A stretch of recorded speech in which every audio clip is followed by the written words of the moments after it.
talk about perfume, so let me throw my person. Do you give other people a perfume as a gift? Not really, unless I'm really close to the person. I don't think I would ever give perfumes as gifts because it's a very personal gift. Have you ever bought a perfume as a gift? I have for my spouse. He loves perfumes, and I also absolutely am delighted with the fact that he smells great. The colognes and the perfumes that he uses just make him a lot more attractive. What kinds of perfume do you like? I like ones which have an earthy smell to it. The subtle ones. I don't like something that is that is in your face. That's not something that I enjoy. How much do you spend on perfumes? Quite a fortune, because I have a range of perfumes, and they are pretty expensive as well. But then I think it's a worthy investment, because that I mean, when you smell good, there is an aura of charm and sophistication about you, and people whom you meet with are also impressed by the fragrance that you exude. Do you have a lot of perfumes? Well, I do, from different brands. In fact, people who are very close to me, they know that the best way to capture my heart is to gift me perfumes. So yes, I do have a weakness for it, and it's something that I'm not going to change about myself anywhere in the near future. Do you wear a perfume? I wouldn't dare to step out of the house without one. A dab of perfume on the inside of my wrists or behind the, or just sprayed all over the apparel or the costume that I wear. It really matters to me. Do you have a favorite brand of perfume? Yes, Elizabeth Arden's perfumes. They're pretty, expensive, exorbitantly priced, but yes, that's my favorite. Yes, Patricia, we'll move on to patience. Do you think patience is more important? It is a virtue that very few people possess, but yes, it's an amazing quality to have. Are you patient? If I have to be honest, no, I'm pretty temperamental. I can lose my temper just like that. But yes, I think over the years, I guess I've mellowed down, and I'm working towards it. What is your attitude to waiting? I don't like to wait, neither do I like to make others wait. I'm a stickler for punctuality. I like to be on time, and I expect the same from the others as well. Did you used to be more patient or less patient than you are now? I guess I've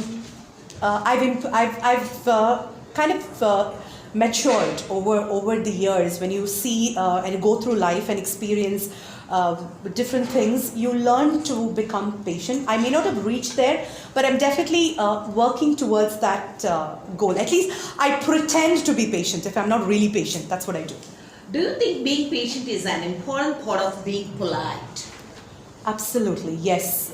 Because if you just have to shoot off your mouth, or if you don't want to end up saying the wrong things and apologizing later, it would make a lot of sense to just be still, hold your ground, remain calm, and all these are the extended virtues of patience. Have you ever lost your patience? You're forcing me to reveal things about myself that I do not really want to speak about. Yes, I've lost my patience, and there have been moments when I wish I could take back what I've said because of my impatience, or just go back and undo the things that I've done because I've been impatient. Yes. I'm sure you like sleeping, so let me move on to sleep.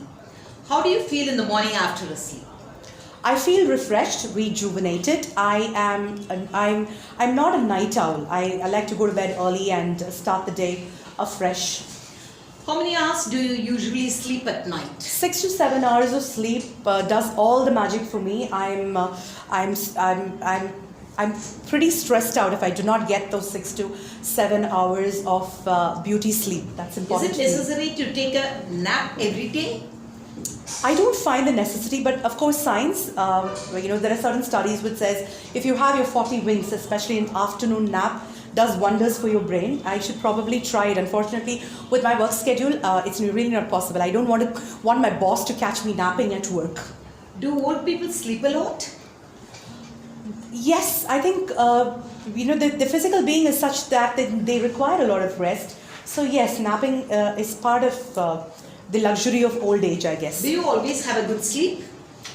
Of course, yes. In fact, I do not watch TV at least for a couple of hours before I go to sleep. So the mood, the setting, everything at my home is conducive for the person to have a good night's sleep. The last question in part 1. Can you sleep well if you're in a noisy environment? I can sleep no matter where I am, and most people are envious of that particular quality about myself. You can have the entire world going in chaos all around me, but I can just sleep like a baby. We are moving to part 2. It is about advertising or consumerism. The topic is describe an advertisement you remember well. What type of advert it was, what it advertised, where you saw or heard it, how it influenced you. You are given with 1 minute time for preparation.